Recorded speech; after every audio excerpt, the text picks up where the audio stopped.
Less stress, more time, more money. Welcome to the Cash Flow Contractor Deep Dive.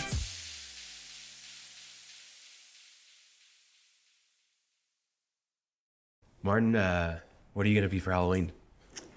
Well, my granddaughter says I'm going to be grumpy. She's going to be whatever else is in that. Are you going to see her? No, not for Halloween. Not for She's Halloween. in Idaho. Gotcha. But yeah, so at least for one picture, I'm going to be grumpy because what the granddaughter wants, granddaughter gets. And that's one of the 7 doors, is that Yeah. right? And are you actually going to dress up for that or no need? Diane at the kitchen table this morning ordered a grumpy costume. So, Oh, okay. So for you're one picture, I'm going to be grumpy. there. You go. So you're outsourcing your Matter of Halloween fact, costume. I am, but I'm also actually grumpy. Wall Street Journal today reports what I heard yesterday, that California has outlawed gas-powered lawnmowers, leaf blowers, and chainsaws. What? They're done. 2024, no mas. That's wild. Yeah. I wonder what that's going to do to the supply chain, because there's already issues with, is it nickel that they need for batteries? There That type of are supply equipment? chain issues with everything. Right, but I mean, that's like, I hadn't read anything even just about like the mining for it is low for Tell you, batteries. I'm writing an article right now. Jim Psaki, the White House press secretary, a week or so ago, somebody asked her about higher taxes and wouldn't businesses pass it on to their customers? And she said that would be unfair and absurd for them to do that. Well, it's absolutely what will happen. I mean, there's so much absurd Yeah. going on right now. Biden said $3.5 trillion spending bill would cost nothing. He said he's sick and tired of people talking about what it will cost. It will cost nothing. And I There's mean, always it's a a cost. reality check. Yeah. This life is bizarre. There's always a cost. Yeah. So I was a little grumpy this morning. Yeah. Yeah. I don't know the outfit. if sanity's ever going to return. It's just bizarre. Yeah. Just bizarre. There's no gravity. Well, yeah, there is. No, there's not. Yeah. Okay. Well, That's not the path you were heading for. it wasn't when the you asked path. that question. You're throwing me off, Martin, but that's okay. Yeah, but it needs to be said. Okay. Because our listeners understand that it is not only not absurd, it's an absolute necessity to pass on your costs. A company that just That's what breaks even businesses every do. year. Yeah. Well, it isn't about, I need profit to justify, although that's certainly a valid reason. You cannot survive in a business if every penny you take in you spend on expenses. And I don't just mean, okay, well, don't be greedy and pay out everything that you bring in. You need it to finance accounts receivable, inventory growth, to finance losses that you're going to have, to recover from them, to repay debt. You cannot survive You have to unless be you making make a a profit. And Yeah. and it's not profit greed. I get to buy a new BMW, although bless your heart and hope you can. That means you're efficient enough. But anyway, so yeah, I was grumpy this morning. Well, I think a lot of anyone who's been in business for a while understands that the necessity of profit is often masked or disguised by, hey, let's grow, or I need to grow my business and more sales, more revenue. And you can, how many people do we know that do maybe $10 million in sales and then they look at their profit and it's maybe $50,000, $60,000. Well, It's just not worth it. That's not the subject of this episode. We've talked about it many times, but sales are not profit. Yeah. And the vast majority, I'll bet, of our listeners. Yeah. I had a new client, a prospective client in here the other day. And I said, how's your bookkeeping? He said, it's pretty good. And I said, did you make money last month? And he goes, well, I guess I don't really know. Yeah. They don't know. So listeners, do you know if you made money last month? Yeah. That's a good place to start. And do you know how much? Yeah, how much the money next you question. made. And then you made money, but you don't have any. Where the heck is it? Yeah. Right? Well, So- I mean, this topic really does help with that because you do have services that you have to provide, and you've got to figure out, am I going to do this in-house or outsourcing? Right. And this actually comes from a prospective client with me, talking to them about their marketing. And it's something that they've really never outsourced. And it's just been it's been a thorn in his side because he doesn't really know a whole lot about marketing. Right. And he's still doing things that he doesn't know if they're effective, and he can't track the ROI. And he's learned from his books that while he does have an in-house bookkeeper, he needs to outsource the management of it, of that bookkeeper, of the books, making sure everything's reconciled, all that kind of stuff. And it's been so nice having done that the past year of outsourcing that. So anyways, this is a long conversation that we'll have about in-house versus outsourcing. I think the main things that we want to hit on are what are the pros and cons of each, when to make the decision about the others, what can go wrong if you make the wrong decision. Let me refine it just a little bit. We're talking about outsourcing, but we're really talking about two types. Outsourcing functions in your business that you might hire to do that for you. Bookkeeping was an example you brought up. Right. And then outsourcing what you do, the services and products you provide. Right. Which would be like having a subcontractor do the paving Exactly. instead of your guys. So they're two. Outsourcing is outsourcing, but that's two general categories. Yeah, absolutely. And I think more than a lot of businesses, honestly, contractors are pretty familiar with the concept because they're constantly subbing things out. Subs. Yeah, and Or they are the subs. or they are the sub, or they're the sub who Right. gets outsourced. Pass to it down and yeah. it goes up 20% each level, and there's 6 guys working. Yeah. But I think people understand the benefits of not doing everything themselves on every single job and having that guy that they outsource to. Obviously, this is what GCs do. Even roofers are notorious for this, that they're closing the deal and managing the projects, but they don't do any of the actual work. What are some other cases that you see with subs and when they should choose to use a sub, but maybe they don't? Well, come up with 10 million examples, like the guy who digs the swimming pool is not necessarily the guy who shoots the concrete. It's not necessarily the guy who does the plaster, not the one, anyway, and the contractor. So there are lots of examples like that, but I think getting into choosing whether I'm going to have somebody do it or do it myself is kind of where what I think we ought to concentrate on today. And one of the main reasons to choose to use subs is that it increases your capacity. A lot of the roofers who use subs, there are reasons other than just capacity. There's workers' comp and things like that that are prohibitive.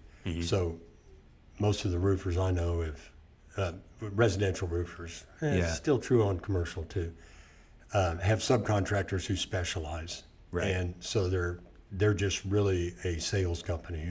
That's a little more than that, but anyway, they're kind of a sales company. Right. And so it's not infinite because they're not an infinite number of subcontractors, but they have expansive capacity. Right. They can work jobs in 10 different locations in 10 different states if they have the contacts and the subs to do that. Yeah. And I think that's really important for their, in any case, it's important for their break even.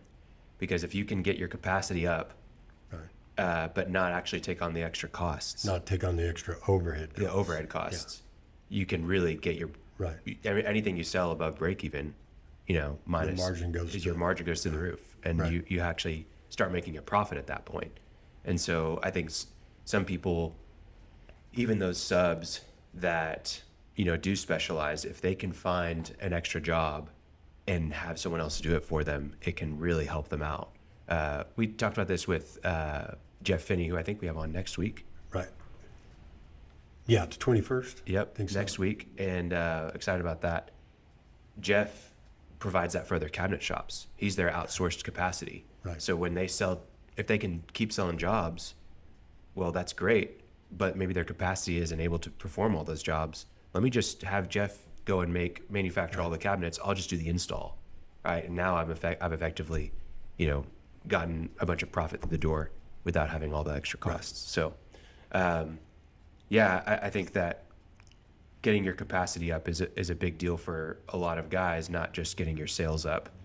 I think this is maybe the pitfall of a lot of contractors whenever they don't do this well and get their capacity up, is that they end up just working so tirelessly on these jobs, and they feel like their to-do list is still never ending and they are always behind. And it's not just contractors, any business person.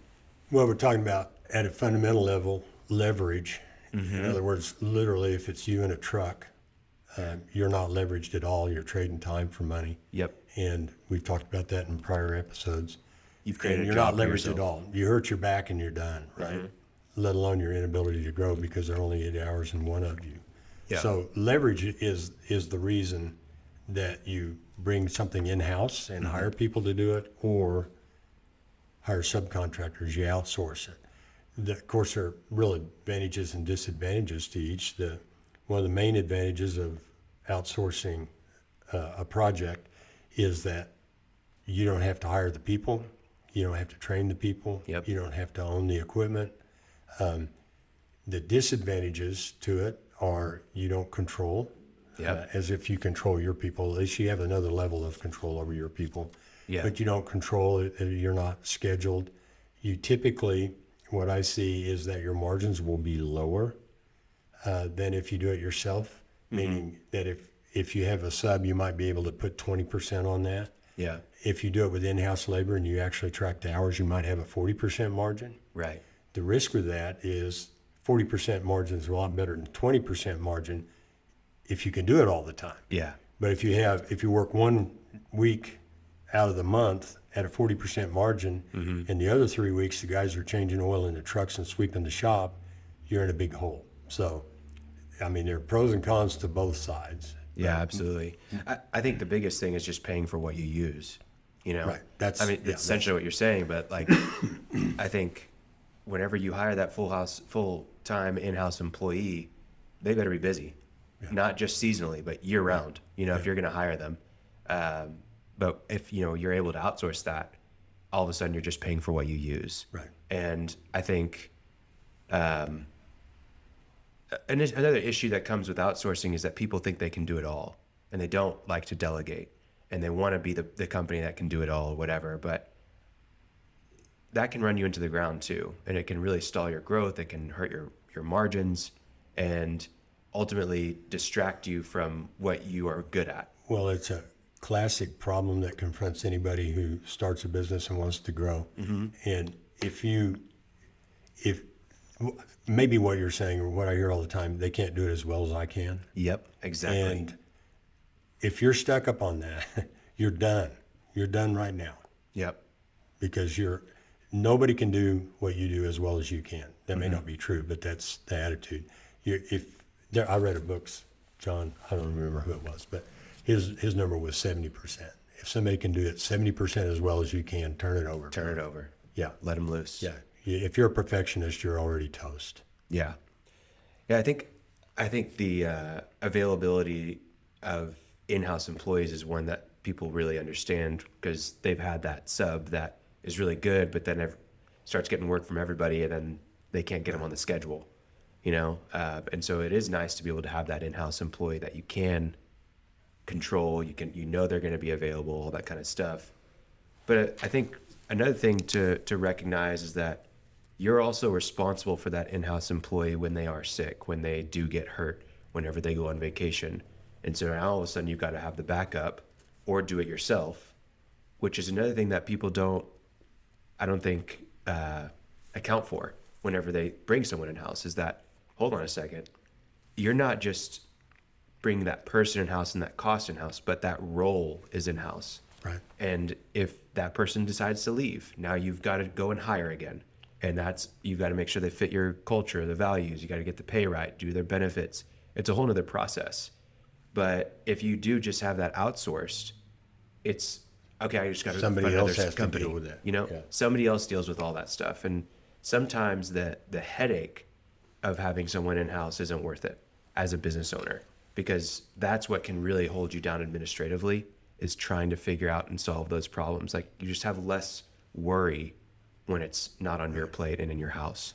Well, and that's a good segue into the second type of outsourcing. In other words, the inside outsourcing.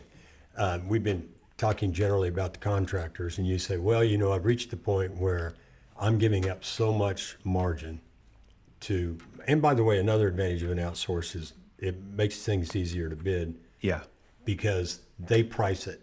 Exactly. Right? It's And you fixed. go, it's a fixed variable cost. Exactly. I know, listeners, it doesn't always work that way. It doesn't. But anyway, that's the idea. They give you a price. It's $3,500 to dig that hole. Okay, that goes in my bid, right? Exactly. And if you're doing it, you're going, well, about 3 hours, mow, demow, got to fuel up, got to, have 3 guys over there, got to haul the dirt off, Right. And so you're going, well, I think it's this. Well, that does simplify It does. but there comes a point where you've decided, look, I'm using subs with a 20% margin. I'm taking 20% on. I know if I did this, my calculations, the hours, I could make 40%.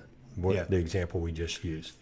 And say, I'm getting enough work now that I think I could keep crews busy all the time and take that 40 for me. Yep. Right. That's the idea. That's why you do that. One of the main reasons you do it. Well, all the things you just mentioned. Well, now I have to hire people. I have to have an HR book. I've got to have, payroll Details, which usually benefits.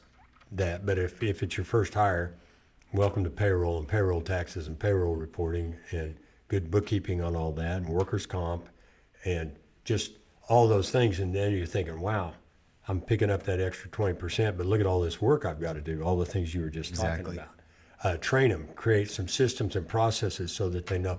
Now you got safety considerations, Yep. which you have for yourself, but when you're bringing guys in, you really have that. And that's the point where internal outsourcing comes in. Exactly. If you have to be at a level that you say you have to hire an in-house IT or HR person and IT person, but safety, are you going to go read that 2.5-inch thick OSHA, whatever that book is? That tells you everything from confined space to what you got to do to get in a trench and learn. You're not going to do that. I mean, Yeah. you cannot do that. You're better served elsewhere.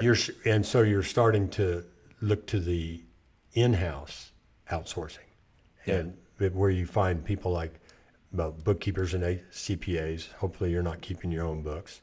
Hopefully, somebody is, but a CPA that's helping you with taxes and bookkeeping and bank information. An HR consultant. If you have 4 or 5 people, you probably do not need an in-house HR person, but you do need an HR professional. You don't need an HR professor. So sorry, professors that are listening to this. So there are a lot of things that you would have to do to run a well-run company, and you can't afford to hire individuals to do all those things. Right. Somebody who just does the hiring. Yeah. Just places ads. Well, it goes back to our 4 areas of business that you got in your business to do the business. And all of a sudden you've got all the administrative things that you've got to do and sales and marketing things you've got to do. Marketing is another Yeah. great one that you outsource. Right. And it's overnight, you got to learn all these things, and really you're better served to focus on what you're good at and to stay in your lane.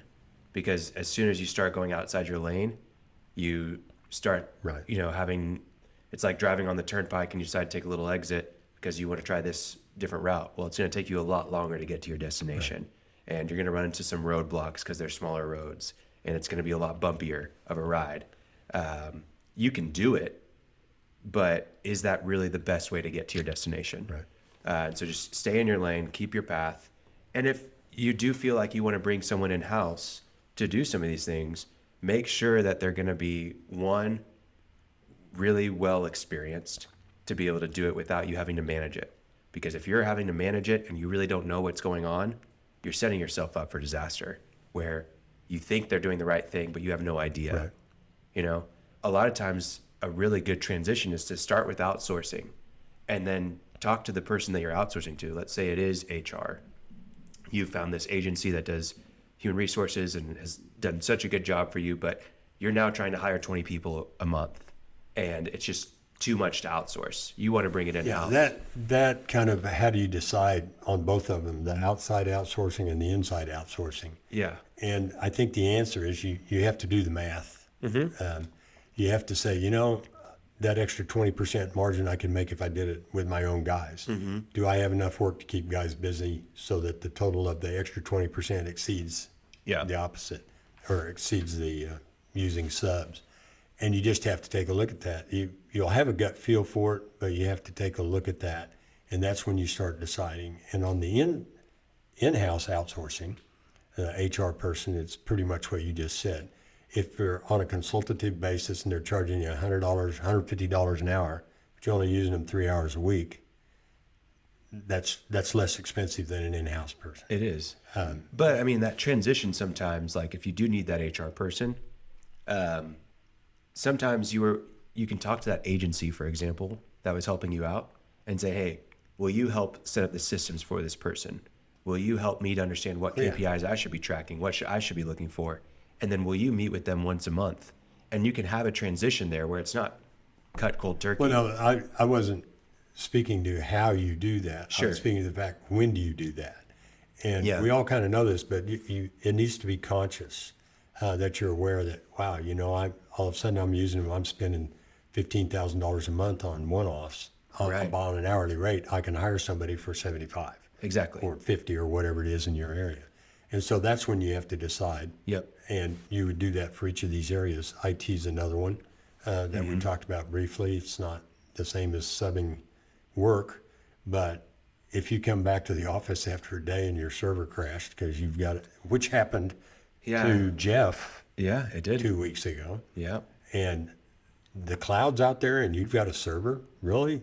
Yeah. I'm not proposing to be an IT expert, but in my opinion, I don't know if you're building something for the CIA or whatever that you need to have your own personal server, but every single contractor, if you own a server, get rid of it and get on the cloud. Yeah. Like there's no reason to own your own server unless you are an IT company or something like that, you know? It's not worth it. I think that this is something where when you're deciding to choose that outsourced partner, you need to understand that they are going to be, in essence, a part of your business, and you don't want to just choose anybody. You want to make sure that, okay, I've decided that I am going to outsource. You still need to think about it in terms of how it fits things in-house. How are they going to work with me? How are they going to work with my team?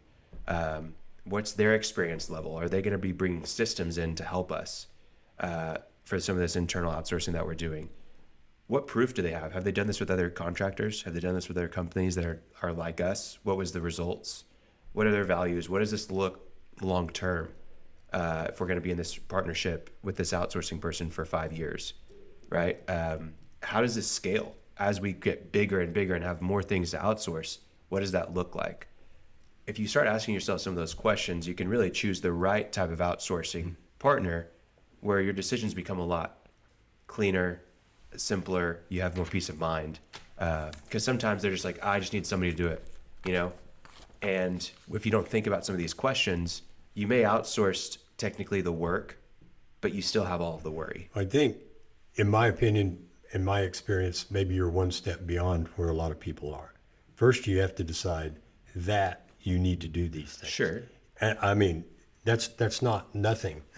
I mean, you have to have real HR stuff, right? You have to have real books. You have to have real IT so that everything doesn't crash and you lose all your work. Remember Sergio talking when his bookkeeping was a binder and it flew out the window, and a couple of invoices. Fortunately, the builders called him 3 months later and said, "You ever going to bill us for this?" Well, it was on the side of the road in the gutter on Britton Road, you know? Yeah. So banking, CPAs, insurance, safety, you need to decide that real companies have those things. Yeah. And I'm sure it's crossed everybody's minds in the evening. Oh my gosh, I really should get good on safety. I need to pay. One thing I do when I go to people, and some of you listening might laugh, but I say, "Hey, where's your OSHA 300? Well, my what? Your OSHA Form 300. I don't know what you're talking about. If you know what I'm talking about, listeners, you need to find out. Yeah. Everybody, your office, Khalil, where's your OSHA 300 form? It's a great question. Right. Okay. So, wow. It's a little tracking deal where you have to keep a record of incidents, you know, like cut fingers or anything serious. It's the first thing OSHA guys want to know when they walk in. They say, "Where is it? I gotta look at it." Ethan just banged his back on one of these microphones. Oh, So we may man, need- now we- it's out there. We may need to go and write that Yeah. down on our OSHA So- 300.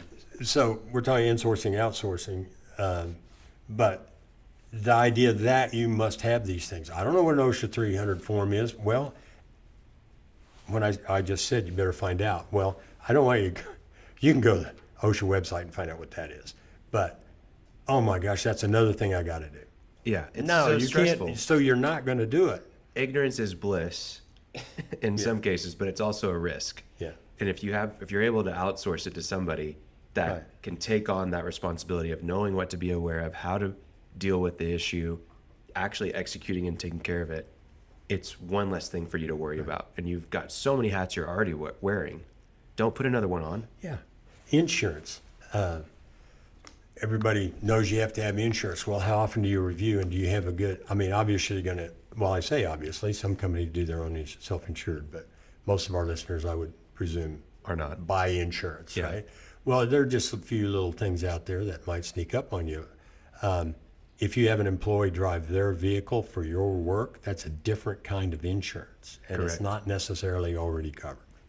Right. Boom. On the good side of that, I had two clients over the last, probably the last 5 years. One had a fire and one had a break-in and theft, and they had business interruption insurance. They didn't even know they did. Yeah. The insurance agent kind of throws it in. Oh, and we'll give you this for like $100 a year. Well, one got $250,000, and it really saved his bacon. The other one, I think, probably would have stayed in business, but wound up with something like that, $100,000, to replace stolen computers. By the way, this person was not on the cloud, and when they stole his computers, they took their all books, everything. their Drawings, systems. Yeah. their systems, their books. Yeah. I mean, are you kidding me? And hopefully this guy doesn't listen to this because he'll know who I'm talking about. But and the reason I kind of brought that up is we'll put it in the show notes. But I have an article called Advisor Mentor Checklist. Yep. And of course it's glowing prose, well written and engaging. But really what it is a list that you can say, am I doing something about that? And am I doing something? It's a list of things that you need to think about. Yeah. And find outside advisors to help you with. Yeah, for sure. I want to talk about what happens when you choose the wrong option. And we've talked about pros and cons, and this will hit on it, but when you choose to outsource, but you should actually be keeping it in-house, I think there's a lot of things that happen, but you can recognize that you made the wrong decision if you're really falling behind schedule. If you're getting frustrated with this outsourced person that you send things over to, if you're spending too much money on your outsourcing, like we use the HR example, but maybe you're spending $20,000 a month just as a service fee with your marketing agency. Well, hold on a second. Can I bring some of those people in house and find an experienced person to direct that team on my company and spend a little bit less money there as a service fee? Those are some of the things that might help you recognize you made the wrong That economic decision. part of it, with subcontractors doing the work, the problem, and everybody's familiar with this, is, matter of fact, we should do a show on that, how to retain good subs, what Yeah. good subs want. I mean, they like continuous work, they like clear understanding, they like to get paid on Friday, right? Yep. But having good subs, if you can't keep them busy, I've got a builder right now that really needs 3 framing crews, and he's got 1. And so he's thinking about bringing putting together his own crew so Right. he can keep them busy. But framers, hopefully we have some listening, are cantankerous lot, right? They tend to be pretty independent. So I don't know how he's going to do that, but that's one of the things that shows up. When you need them, it's likely so does everybody else. Everybody else does, too. If we've got a building boom going on, so it's not just you. Yeah. So if you get it wrong and you can't do it because you don't have control and you're on somebody else's schedule, and there are a few subcontractors out there who are not necessarily dependable, sometimes for legit reasons. In other words, something happened on 2 jobs earlier and it pushes the whole thing out a month. And sometimes it's just that they didn't get up that morning and Yeah. won't call you back. And so the customer's asking you, when are you going to start?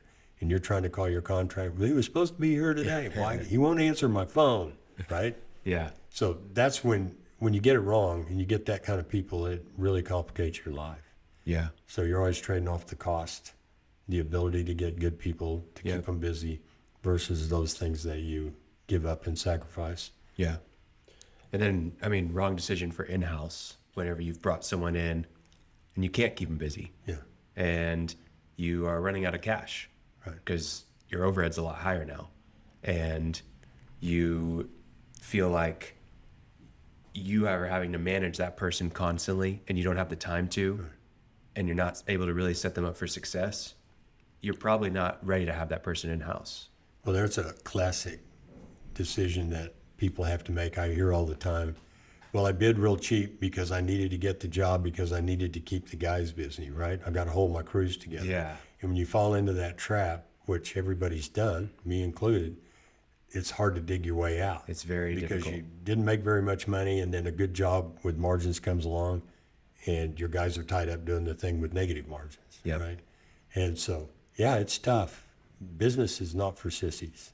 It's not. Contracting is not for sissies.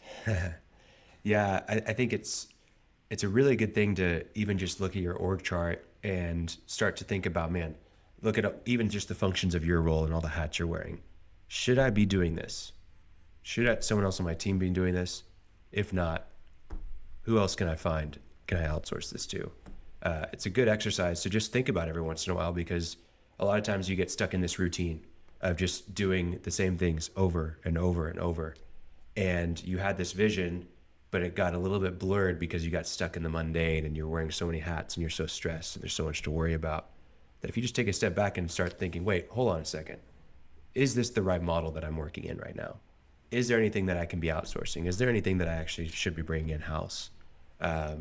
Is there even something that I should not be doing at all? Like, just drop the service. I think it's a really good thing to exercise, ask yourself, because I know a lot of contractors that are just so frustrated with where they are right now. They need an assistant. They don't have anybody in the office, and they're doing all that work. They probably need to bring someone in-house for it.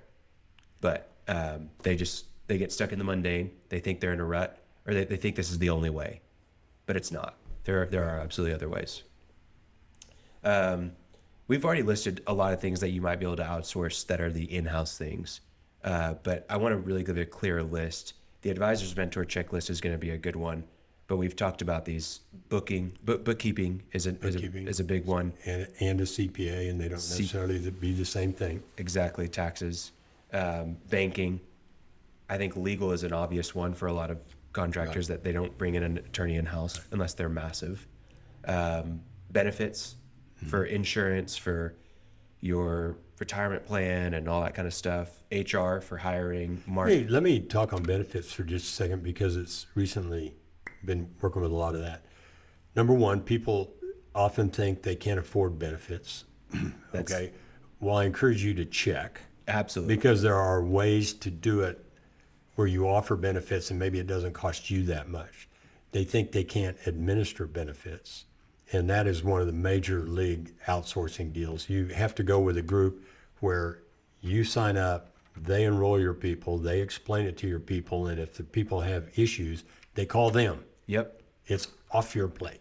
And you don't pay them typically, or not always for that. They're getting a commission on the product. Yeah, they sell get you. it for selling the And so it's insurance, free to have a benefits person typically. I mean, I'm sure there are benefits people that have a model where you pay them, but like our benefits, I don't touch for the most part. Hey, we have a new employee. Can you get him signed up? That's Right. that's what it looks like. Right. But That's a they do it for classic free. outsource, because Yeah. if you, and I know that probably most of our listeners have some form of benefits if you have employees, because nowadays it's really hard to get employees without benefits. Yeah. But one of the ironic things is, if you've got 20 employees and they're agitating for benefits, not agitating, but asking for benefits, and you get benefits, and only 5 of them sign up. Yeah. So, okay, well, I offer benefits. Yeah. But yeah, don't immediately check that one off and say, I can't do it. Yeah. Because it's quite possible that you can and you don't know it. Absolutely. We said HR, marketing is another one. Right. That can really change how you operate. And that's what we focus on. for contractors. Safety, we've mentioned. Training is another good one. Outsourcing training on equipment, training, just keeping your crews busy without having to divert them to go train somebody all the time. Even systems isn't one really talked about. I was literally just thinking about that. There are organizations that'll help you write systems. Yeah, and how valuable is that? I mean, that builds your training program. That allows you to see your org chart in a much different way than just people, which is what most people look at an org chart with, which isn't that valuable in my opinion. It is, but it's not. What? You need it by role. Say it again. Org chart softwares, for example. Oh, okay. I've actually been looking at one that allows you to do it by role, not by person. And there's not that many out there that, unless you customize it to That's yourself. how you want it to be. Yeah, I want it to be by I thought you role. were gonna say that was not the option. That No. it's all by role. It should be, but everybody, it's like, okay, what's the person's name? It's like, no. Yeah, I don't. How long have they been here? No, this is a role, not a person. Anyways, that's a whole nother topic. I think we even have an episode on org charts. Yeah, we do. But delegating systems to an outsourced person, I think, is a really good idea because it's also really valuable. This isn't something we actually haven't talked about a lot. When outsourcing, you're getting an outside perspective. And that's so valuable to get someone that isn't in the everyday of your business, that isn't looking at problems the same way that you're looking at them, that doesn't understand everything. Whenever they jump in, they're going to ask questions that you maybe haven't thought about in a while or ever thought about. And they're going to have experience with other people and bring that in. And it's so valuable to have that other perspective, look at your systems, look at your HR, look at, your software and tell you, hey, did you know you could do this? And it's like, oh, wow, that's a great idea. And you just never would have thought about it, So I think it's really valuable in your systems. IT is what we talked about, software. There's lots of others too, but it's almost never ending what you can outsource. Right. And it's just about making that decision of when should I do it versus when I shouldn't. Yeah. Yeah, and I think the getting started is take something like the advisor and mentor checklist or write down what we've said today, or it'll be in sufficient detail in the show notes, right, Ethan? So that they can just print those off, Yeah. print the show notes. Khalil's young and I'm not, and I print my emails to bring them into this, and he was mocking me in front of other people. I don't know if there's a single Print listener your that emails? I go, prints the "Yeah." show notes. If you print the show notes, please send me an email and we'll have a Well, long anyway, my conversation. point is you can get a list and just look at it. Yeah. And because one thing I do as a coach that's not good is I overwhelm people because I get on a roll. Oh, we can do this, and then we can do this, and then we can do this, and then you're gonna, and it starts out to get kind of people listening get kind of excited about that, and then all of a sudden it's deer in the headlights, and oh my God, well I got to go because I got a customer. Yeah. So reducing everything to something you can actually do, and is to take the advisor mentor checklist or itemized things that we've talked about here, which Ethan will get correctly alphabetically organized in the show notes. Pick one and start asking around, Yeah. and just take one step on one thing each month. And after a period of time, at the end of the year, maybe you have 3 of these items. Maybe you've got a bookkeeper installed that's in your office and getting you good information. Maybe you've taken a step, hired a consultant or an advisor to transfer your information from your server to the cloud. And yes, you can probably do that yourself because you're a capable person. Yeah. But are you going to spend the Saturdays down there and the evenings down there not thinking about bids, not thinking about how to benefit your business? I have a company I'm close with that had some real important information all up on the cloud in Google Drive. And all of a sudden they were having some problems, and it found out that, well, they've got like 9 drive accounts that are essentially the same thing. And the administration, meaning the office staff, had accessed one and other. Anyway, I won't give anything that would tell who this was, but all of a sudden they're going, why aren't we getting this? And I said, well, that information's in there. No, it's not. I'm looking at it right now. Well, let me come in there. No, that's not where it is. Oh my God. So to organize, I don't know how many drive accounts, to get everything in proper hierarchical order in their drive accounts, Yep. spent probably 2 full weekends, meaning 4 complete days trying to do that. And finally hired somebody, come in here, Just fix it. get this done. Yeah. Starts with a plan. What should it look like? And anyway, that kind of thing. We've all got that kind of stuff that we say, well, I should get that organized.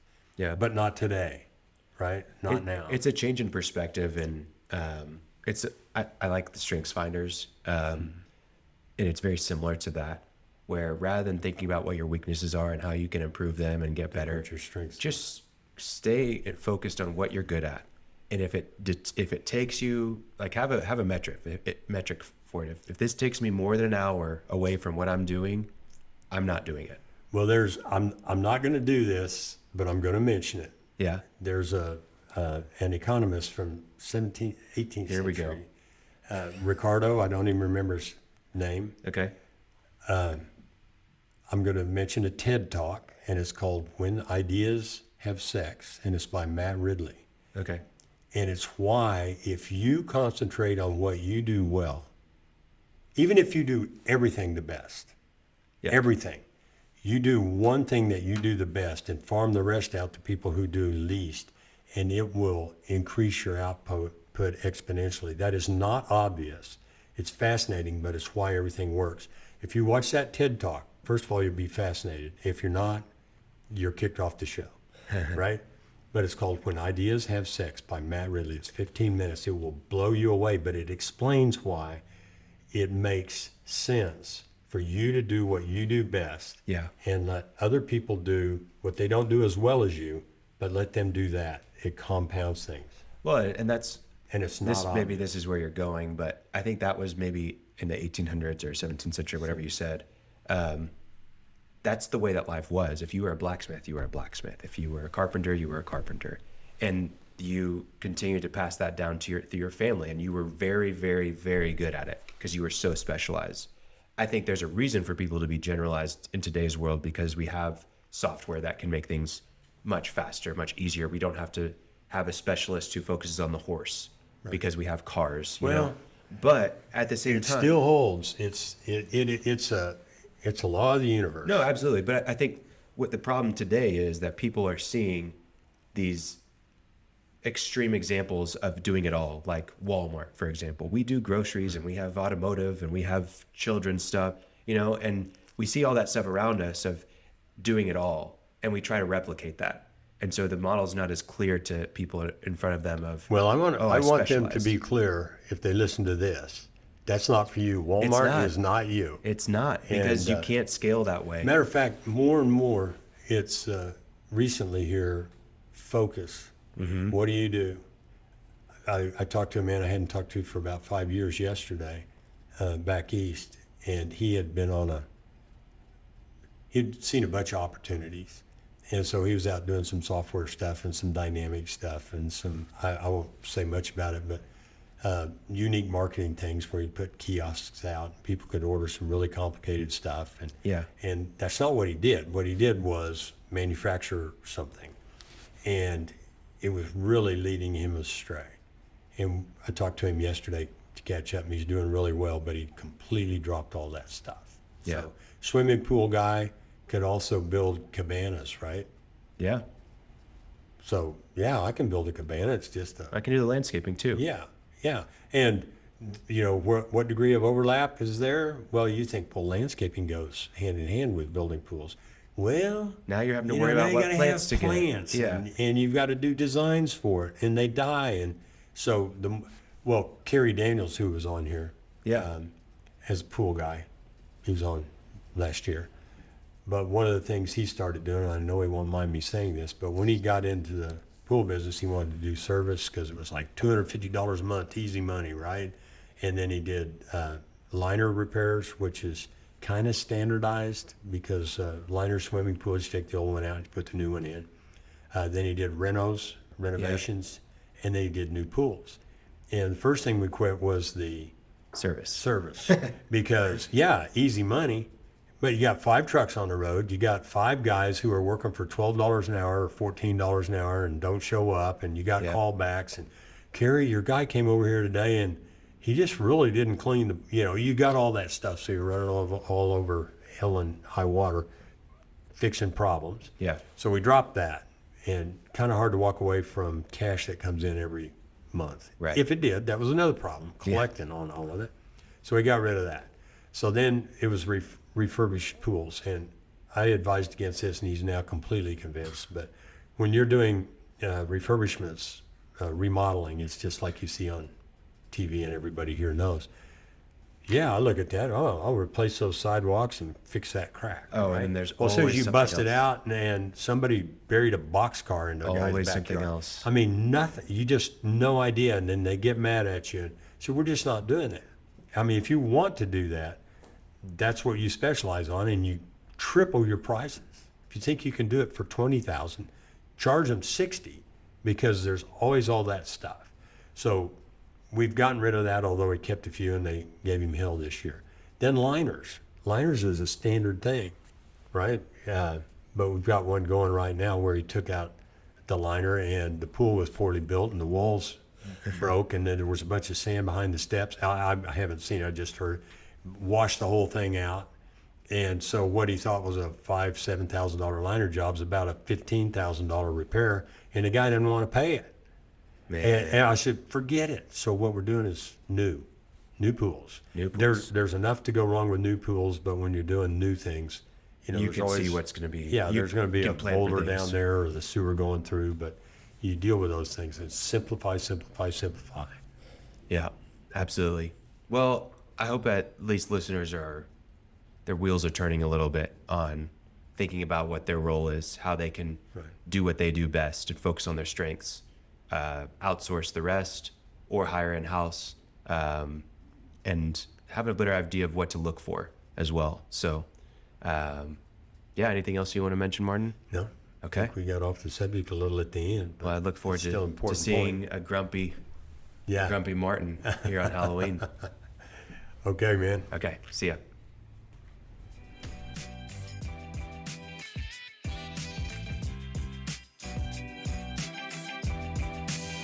Thanks for listening to The Cashflow Contractor. Check out our website in the show notes or visit thecashflowcontractor.com.